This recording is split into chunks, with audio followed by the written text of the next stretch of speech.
Yani mimi nimesha kufa mara mbili na nikarudi kwa muujiza. Kweli mara ya kwanza nimefia katika hospitali ya Bugando. Mheshimiwa Baba Askofu Wolfgang Rais wa Baraza la Maaskofu Katoliki Tanzania, Mwadhama Protas Kardinali Rugambwa, askofu mkuu wa jimbo kuu la Tabora, washamu maaskofu wakuu, washamu maaskofu wote, mapadri, mashemasi, watawa wote wa kiume na wa kike, viongozi wa serikali kadiri ya itifaki ikizingatiwa, lakini pia ndugu na jamaa, viongozi wa madhehebu mbalimbali waliofika katika ibada hii, na waamini wote wa Kristo Mfalme jimbo la Moshi pamoja na jimbo la Kahama. Tumsifu Yesu Kristo. Wakati kama huu, neno langu kubwa kutoka kwangu ni shukrani.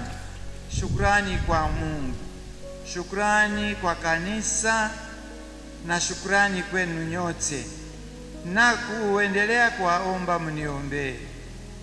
Shukrani kwa Mungu kwa sababu kama binadamu sina maneno ya kutosha ya kumshukuru Mungu ipasavyo, bali ninasukumwa moyoni nirudi kwa mzaburi wa 116 ule mstari wa 12, nimrudishie Mungu nini kwa ukarimu wake wote alionitendea. Tena ninasukumwa bado nirudi kwa mama Bikira Maria katika ile Injili ya Luka mstari wa 1 mstari wa 49, Mwenyezi Mungu amenitendea makuu na jina lake ni takatifu. Halafu ninarudi tena kwa maneno ya mzaburi wa 111 ule mstari wa 2, matendo ya Bwana ni makuu, yafikiriwe sana na wapendezao nayo. Kwa sababu ninapoangalia historia ya maisha yangu, hata nimefikia hapa, sijui nimefikiaje. Eti jana Baba Rogati aliongea vizuri sana, akasema eti yani Baba Minde amefikia jubilia miaka 25 kwa kustahili. Yani amestahili. Kuna wengine hata hawastahili kufikia hapo, lakini kwa kweli mimi sistahili hata kidogo kufikia hapa. Ni Mungu tu, ni neema ya Mungu tu, ni huruma ya Mungu tu imenifikisha hapa, kwa sababu hata sijui nikoje hapa mimi katika maisha yangu. Na moja pia huyo Baba Rogati, Baba Askofu Rogati, rafiki yangu wa jimbo la Same, alikuwa anazungumza, yani mimi nimesha kufa mara mbili na nikarudi kwa muujiza. Kweli mara ya kwanza nimefia katika hospitali ya Bugando, na hali ikawa ni mbaya kabisa. Yani sijui kama nilikuwa mzima, sijui kama ni Mungu alinifufua, lakini namkumbuka Padre Kitima wakati ule ni askofu kijana kabisa, 2007. Sasa yeye pale Sauti ni mwalimu na ni mkuu wa chuo.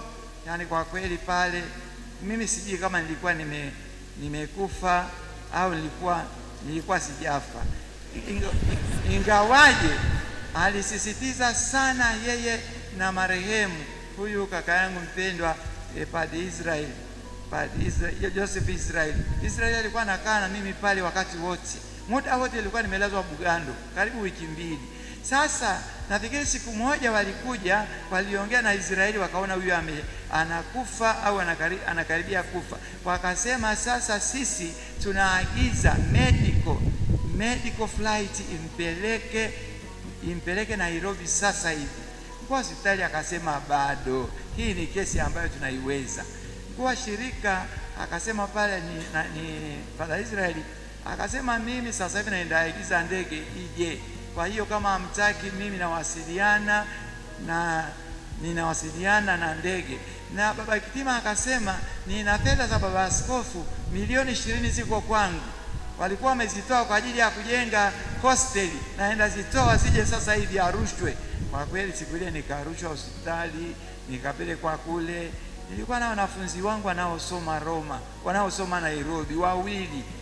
Mmoja wapo ni huyu Father Justin kwa hapa, nimpeleka akamalizie masomo kule. Mwingine ni Daudi, ni marehemu. Sasa nilipofika pale, ninachokumbuka walinibeba hivi mkononi. Nilipofika pale Nairobi hospitali walinibeba hivi. Mimi naona kwamba si mtu kabisa, nimekaa kule. Mimi nimeshakufa, nikarudi kabisa. Na maaskofu, nakumbuka huyu askofu wa hichi by then ni rais wa maaskofu 2007, na akatumwa. Sasa niliporudi Mwanza ili akatumwa na maaskofu kuja kuniangalia. Nilipomwona na akaniambia, maaskofu wanakupa pole sana, nikafikiri sasa ndio ameshaona kwamba ninakufa, amemtuma rais akanisindikize. Mara ya kwanza hiyo nimekufa. Ya pili ni juzi tu kwa huyu askofu. Najua maaskofu tunapendana sana, alafu tunaposikia mmoja ni mgonjwa tunaumia sana. Mimi nilikuwa mgonjwa kidogo, lakini nikapona. Baba askofu wa Same kuna kipindi ameingia katika changamoto za afya, miaka 2 tu iliyopita, 3. Sasa mimi nilikuwa naumwa kidogo. Ni siku ya Jumapili, nikamwambia katibu, mimi nimeshapona, tunaenda kumwangalia Baba Rogatus leo, lazima tuende Same. Mwambie dereva atarishe gari. Akatarisha gari, tukaondoka.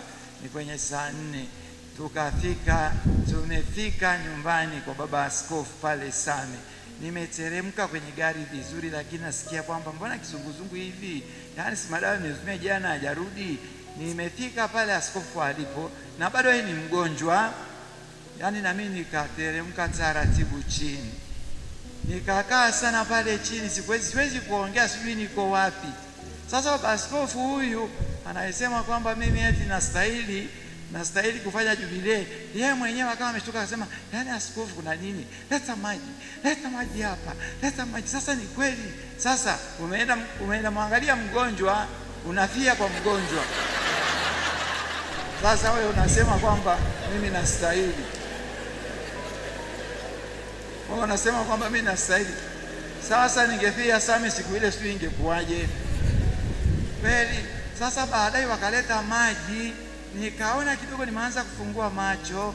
Basi nikaanza katibu wangu, nikaona ameishiwa na nguvu, ameanza kulia.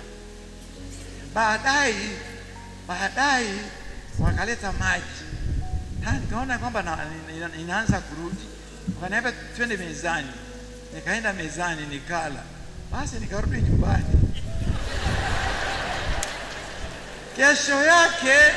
Kesho yake maaskofu walikuwa wanaanza, yaani ule mshutuko, maaskofu wa Tanzania walikuwa wanaanza mafungo tena kwenye jimbo la huyu baba Anthony ambaye ametuhubiria leo kule kwa masista wa sister daughters of Mary of daughters of Mary kule juu kule. Nikasema kama imeshatokea hivi kule Same, ngoja mimi niende ritiriti nikafie katikati ya maaskofu wenzangu. Basi nikaenda ritiriti, baba kiharusi alikuwa anatupa ritiriti, nikaona imekwisha, nikarudi nyumbani, nikaanza tena kupona. Kwa hiyo wewe unasema kwamba ninastahili, eti ninastahili kabisa Biblia miaka 25? Sistahili hata kidogo. Ni kwa huruma ya Mungu tu, ni kwa neema ya Mungu tu, ni kwa nguvu ya Mungu tu. Kumbe mimi naamini sana neema ya Mungu, naamini sana huruma yake na nguvu yake, ndiyo ambayo kwa kweli iliniondoa kule Nairobi. Nilikuwa mfu, nikarudishwa tena, nikaambiwa nikatibiwa Nairobi na rais wakati ule akatumwa. Sasa nikasema amekuja kunipa salamu za mwisho. Ndio mambo yakawa mabaya zaidi. Kumbe alikuja kwa nia njema tu, lakini unapokuwa kwenye mahangaiko ya kifo, basi. Sasa ndugu zangu, niwaambie, mimi naishi kwa huruma ya Mungu, na hata jubilei hii ni kwa neema ya Mungu tu, kwa neema ya Mungu tu. Ninatoa shukurani za dhati kwake. Ninatoa shukrani za dhati kwa waamini wote wa Jimbo Katoliki la Kahama walivyonipokea, walivyonipenda na tulivyoshirikiana. Yaani ushirikiano hai kabisa, tukafanya mambo makubwa pale, mnayafahamu, si rahisi kuyataja. Shukrani kwa waamini wote wa Jimbo Katoliki Moshi. Hapo pia kulikuwa kuna maneno, nikaanza novena ya kutokuja Moshi. Novena ikaisha, siku zinakwenda tu. Nikaingia kwenye gari, nikafikiri nitakapofika hata hapo Singida nitaambiwa basi Baba Mtakatifu amekwambia rudi tu Kahama. Maana kule Kahama nilijenga kanisa kuu, na wanasema kikanisa, askofu akijenga kanisa kuu anachagua na kaburi na anazikwa upande wa kulia, na mimi nilitengeneza kabisa kaburi langu upande wa kulia. Lakini siku ambapo baba askofu mstaafu Mateo Shija anafariki, nikapata usiku, nikasema kwa nini? Huyu ni muasisi wa jimbo, mimi ni nani niziko upande wa kulia? Nikawaambia waamini anazikwa upande wa kulia, hata kama wanasema askofu aliyejenga kanisa anaweza kuzikwa. Nikaondoa, kumbe mambo yalikuwa yameshaandaliwa, yaani kaburi sio Kahama tena.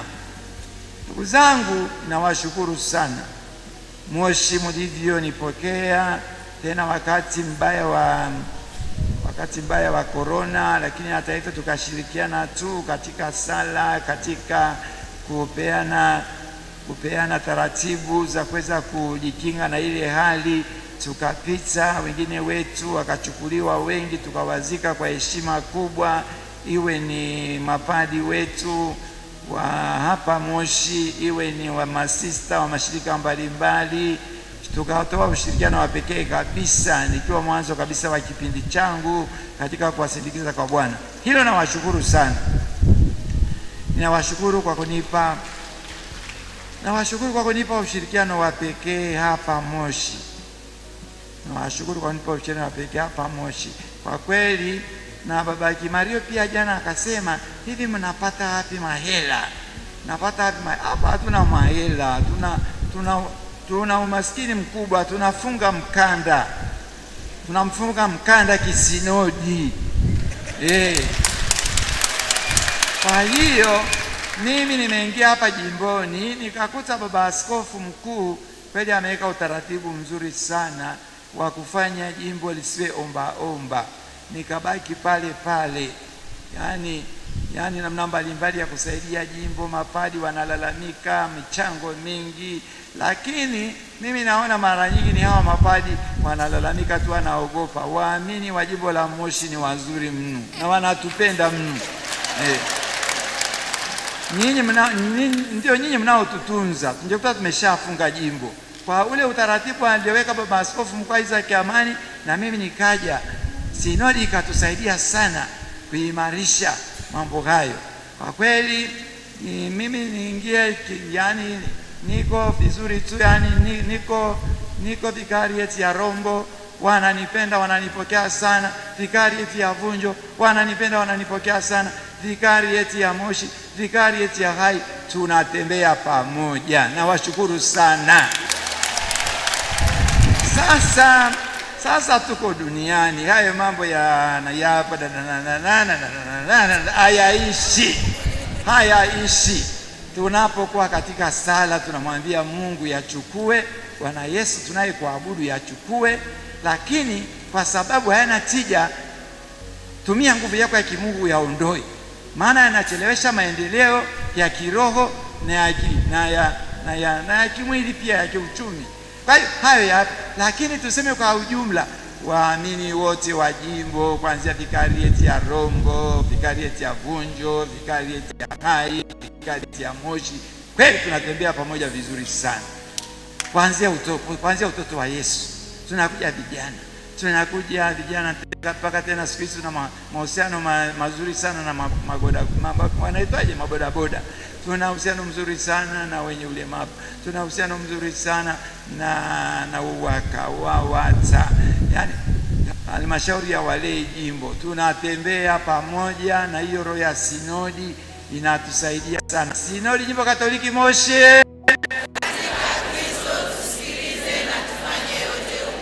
Na hapo pia mapadri, ninafikiri hamujaingia katika teolojia ya hiyo kauli mbiu. Yaani hii kauli mbiu tuliipata baada ya kuhangaika sana, baada ya kukusanya yale maoni na tukaona watu wanasema nini. Maana tuliwauliza watu, sasa jamani, jimbo la Moshi tunatangaza nini? Askofu wa jimbo anatangaza sinodi, sasa tuwaambie Wakristo nini? Yakafumuka mambo, magunia ya maoni. Na ile kamati tendaji kwa tabia yake huwa inaambiwa ifungue karatasi baada ya karatasi. Tukafungua yote karibu kwa muda wa mwezi mmoja. Wakristo wanasema nini? Wakristo walikuwa wanasema mambo mengi, lakini mengi ni machafu na mengine wana exaggerate. Sasa tukaona katika hali hii, tuko Moshi, kama ni kweli tuko hivi, tufanyeje? Tulisali sana ili tuweze kupata kauli mbiu. Siku moja nikawaambia twendeni kanisani. Tukaja kanisani, kamati tendaji yote tuko karibu 60, tukaweka ekaristi takatifu, tukaabudu kwa muda wa saa moja, tunatafuta kauli mbiu. Tuliporudi katika mazungumzo hapa na pale, kana mmoja akasema, lakini kwenye kitabu cha Ufunuo ile sura ya 21 mstari wa 5, mwandishi na anasema hapo, kwa jina la Yesu ninapenda nifanye mambo yote upya. Na sisi tukasema, kwa nini tusifanye yote upya kama mambo yako hivi? Sasa turudi kwa nani? Nani atatusaidia? Tukasema turudi kwa Yesu. Ndio maana tunasema sinodi jimbo katika Kristo. Yaani tunamgeukia Kristo kwa mioyo yote, na haya yote tuliyobeba katika Kristo tusikilize na tufanye yote upya. Kwa hiyo sisi tusipomwelekea na tukamwangalia sasa, tukamwambia hali yetu iko hivi katika Kristo, wewe uliye mwana wa Mungu aliye hai, wewe unayeondoa kila uchafu, tunakuelekea, tunakusikiliza ili utupe nguvu ya kufanya mabadiliko. Sasa mapadri wangu na waamini watawa na walei, ni waombe tuendelee kufanya tafakari ya kina ya kiroho na ya kiteolojia. Sisi hatuna uwezo wa kuondoa matatizo yaliyoingia jimboni. Kuna madhaifu ambayo hungetarajia yaingie jimboni la Moshi. Moja wapo ni ulevi, lingine ni imani mkorogo. Imani mkorogo, anasema imani mkorogo, yani mkorogo tu, kitu kichafu sana mkorogo. Yani unachukua mayai unakoroga, unaweka ini unakoroga, unaweka huko, unaweka papai unakoroga, yani unakoroga. Imani mkorogo, yani tunakoroga hivi imani ya Yesu tuliyopokea kwa mtume, tuliyopokea kwa Yesu, tutapata shida kubwa sana. Ni lazima tumgeukie Yesu katika Kristo. Wewe unayefahamu kila kitu, utupe nguvu siri kwa kutoka humu, na tukuchague wewe daima kuwa kwamba wewe ni Bwana wetu, hatuna mwingine. Kwa hiyo bado hata kama tukifunga sinodi tunafungua jubilea ya miaka 75 ya jimbo, tunaendelea na sinodi. Tafakari yetu itakuwa ndio hiyo, maana ndiye ni Kristo anaweza kutuonyesha kwamba sasa katika hii miaka 75 ya kuishi tumeishije. Kumbe ninapowashukuru sana kwa hatua kubwa sana tuliyoifanya ya kutembea pamoja, ya kutembea kindugu, lakini bado kuna mengi ya kufanya, na ninaamini mapadri wangu mlio karibu na Wakristo wengine mnafanya vizuri sana. Tukiendelea hivyo, na wengine ambao bado hawajaingia hapo wakaingia, mabadiliko yatatokea, kwa sababu ni katika Kristo, ni katika yeye. Sisi hatuna neema ya mabadiliko, ni yeye. Kumbe ninashukuru sana kwa hilo, lakini nitoe shukrani za pekee basi kwa mapadi wote, kwa watawa, kwa vijana wote, kwa watoto, kwa kamati kuu, kwa kamati tendaji, kwa yote ambayo mpaka sasa hivi tunafanya kwenye sinodi. Tuendelee kutambua kwamba hii ni zawadi ya Mungu, ni zawadi ya Mungu katika jimbo letu, na imebeba ujumbe baada ya kuona jimbo la Moshi ambalo watu wengi wanaliona la msaada linahangaika. ni zawadi ya Mungu. Amepeleka sinodi ili itutakase, iturudishe katika mstari wa kuwa wa Kristo waaminifu katika yeye, tuache kugeuka. Sasa tuendelee hapo. Napenda nichukue nafasi hii kushukuru hawa wapendwa wetu kutoka Austria. Thank you so much for your coming, and there was no reason to come. You have made such a long trip because of me. I'm very sorry, but then we continue to confirm our relationship and our working together. In a very special way, I thank Father Joseph. Now is one of our priests in the diocese, but also our dear sister, and you all. You know, Father Ida, naomba uje hapa, maana wafahamu. Sasa nilikuwa kule kwao, hapa kuna muujiza na ni lazima waumalizie. Walinialika kule kwao mwaka juzi, nikafanye Jumapili ya umisioni, si ndio pale? Na niwe uliandaa pia, wakanichangia. Ni kipindi kibaya, mnafikiri watu kwenda huko Ulaya tunapata, wakanichangia euro 5,000. Zile euro 5,000 kwa sababu ndio tunaanza, niliwaongelea juu ya multipurpose hall. Hatukuwa tumeanza kabisa, na hapa ni lazima waone kwamba wana connection kubwa na multipurpose hall. Walipo nichangia ile euro 5,000, nikaja nikabadilisha, nikapata milioni 11. Nikamkabidhi Father Makiluli hivyo, nikamwambia ni za kwanza. Sasa baada ya hapo, kutokana na zile fedha tumesaidia tena na Marekani, lakini naomba uwaambie kwamba sasa multipurpose hall, pamoja na kwamba sio naambiwa wasaidie wapi na wapi, yani hii multipurpose hall ambayo wameianza hapo, sasa tunapaua, tunahitaji fedha, watusaidie.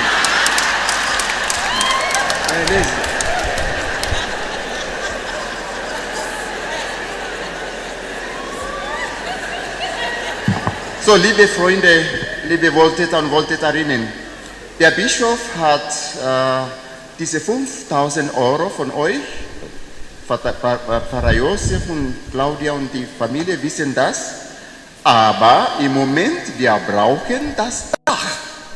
Wir brauchen das Dach, und er bittet, dass ihr auch eine Spende, wenn ihr zurück, eine Spende für diese Saale, für verschiedene Sachen, ein ewiges Vergelt's Gott im Voraus.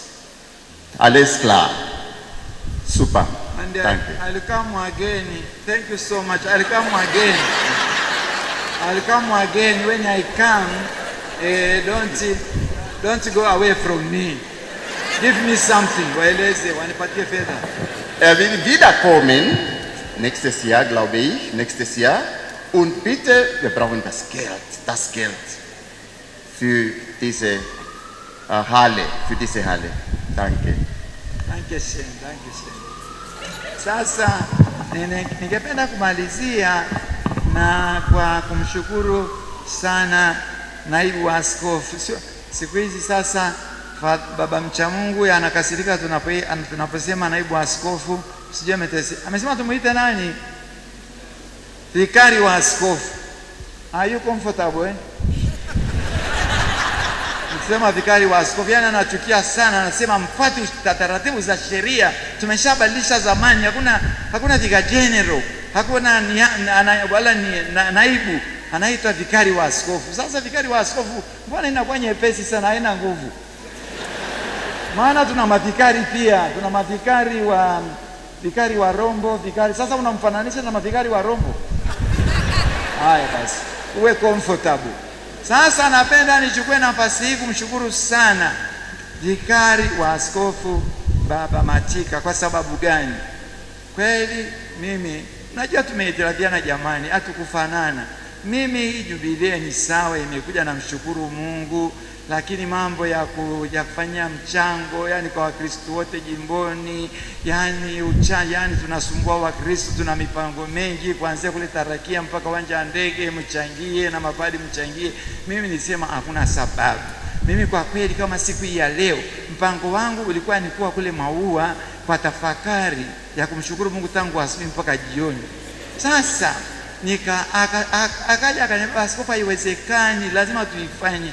Naambia ningetaka iwe ni siku ya sala kumshukuru Mungu, maana hiyo ina nguvu zaidi kuliko hii ya kutana, alafu tunasumbua watu na fedha, watu hawana, yani michango ni mingi jimboni, mapadi wanalalamika. Akaniambia, baba askofu, ninakuomba tu uniambie, unatupa ruhusa ya kufanya hiyo jubilei au unakataa kabisa kama askofu? Basi nikatafakari, nikamwambia, kama mmesema. Basi kwa kweli akaondoka, akaniambia, baba askofu, mimi naamini kwamba umesema jubilei ifanyike. Nikasema sawa padri. Kwa kweli kama siye yeye, hii jubilei haingekuwepo. Nakushukuru sana baba. Sasa maaskofu hangekuja. Naona maaskofu waliokuja kwa wingi. Najua maaskofu ni mitume wale wa Yesu.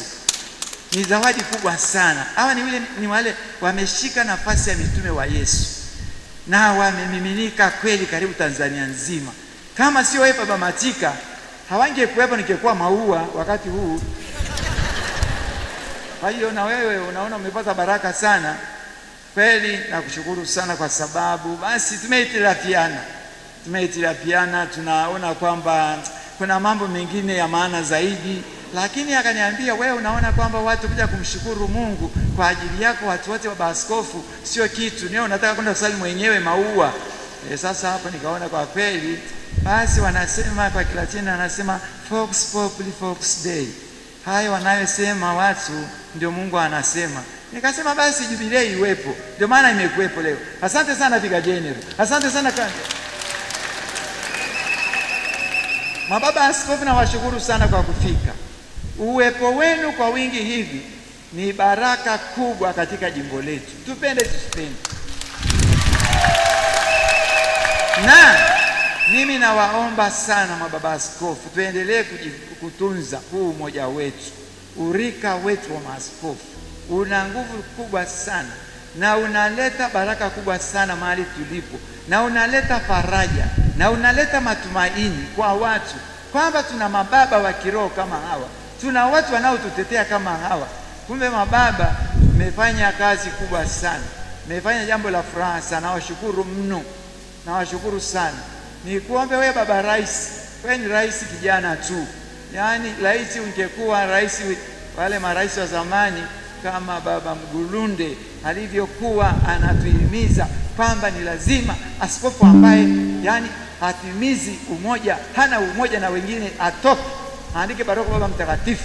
Anaona wewe ni mwema, unaongea taratibu na sisi, utuhimize tuwe na umoja, tuwe na umoja na uaminifu kamili katika umoja wetu na upendo, kwa sababu yani ni tofauti kabisa, ni watu tofauti kabisa duniani, ni mitume wa Yesu, ni alama za Yesu huku duniani. Na hivi tunapokuwa na umoja ni nguvu kubwa sana, ni matumaini makubwa sana, faraja kwa kanisa, lakini kwa watu tunaohudumia, kwa jamii, na mimi hata kwa serikali. Kwa hiyo naomba sana mababa, kitu mnachokifanya leo na tunafanya mahali pengi sana, sijui Mungu Roho Mtakatifu ameleta zawadi gani, na naona siku hizi tunakwenda kwa wingi. Tuje tu, hata kama tunaumwa tufie huko, ili maaskofu waanze safari ya kwenda kuzika wale walioko pale, tuanze safari. Ni heshima sana askofu kufia miongoni mwa maaskofu. Twende huko tukafie huko, ili tupelekwe sasa, wanaanza maandamano ya kwenda kutuzika. Ni baraka kubwa sana, si ndio? Maana nilikuja mafungo kule Mbulu, nikasema potri ambali nifie huku kati ya maaskofu. Ni baraka kubwa sana kufia kati ya maaskofu. Nawashukuru sana maaskofu. Sasa baba yetu Lebuni lazima tumseme. Baba, naomba usimame.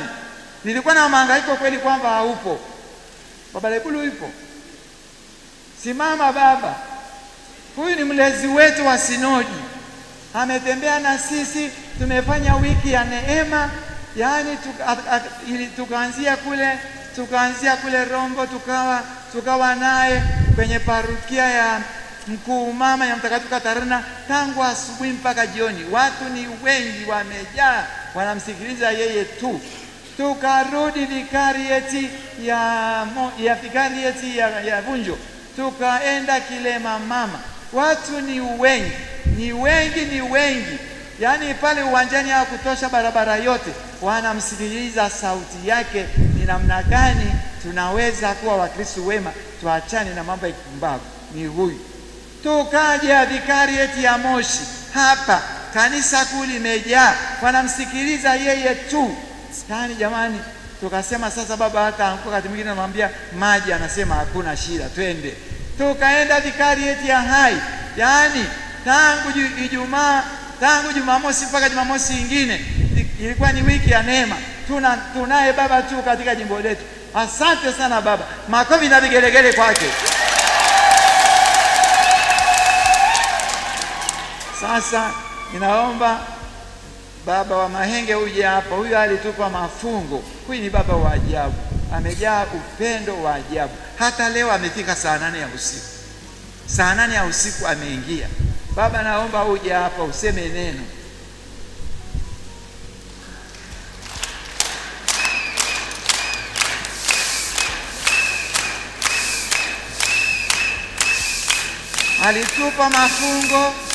Alitupa mafungo akiwa mwaka wa kwanza wa askofu. Sasa hivi ana miaka 31 ya uaskofu. Msimuone hivi, 31 ya uaskofu. Kwa hiyo baba, tunakushukuru kwa kufika na unavyopenda Moshi. Kila wakati ananiambia wewe Shimboni Shafo, mimi simjibu.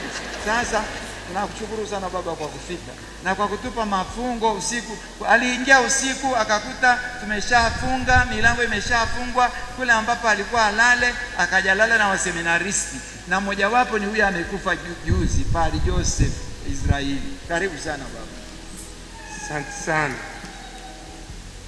Tunampongeza Baba Minde kwa miaka 25. Tunafahamiana naye kwa muda mrefu. Nasema Mungu aendelee kukubariki na uendelee kutuongoza. Asante sana. Sasa nakwenda kwa baba Ruzoka. Yaani ana tatizo la miguu, anatunzwa na baba kardinali sasa. Lakini huyu baba, twende pale, lazima niende alipo, maana amefanya mambo makuu katika maisha yangu.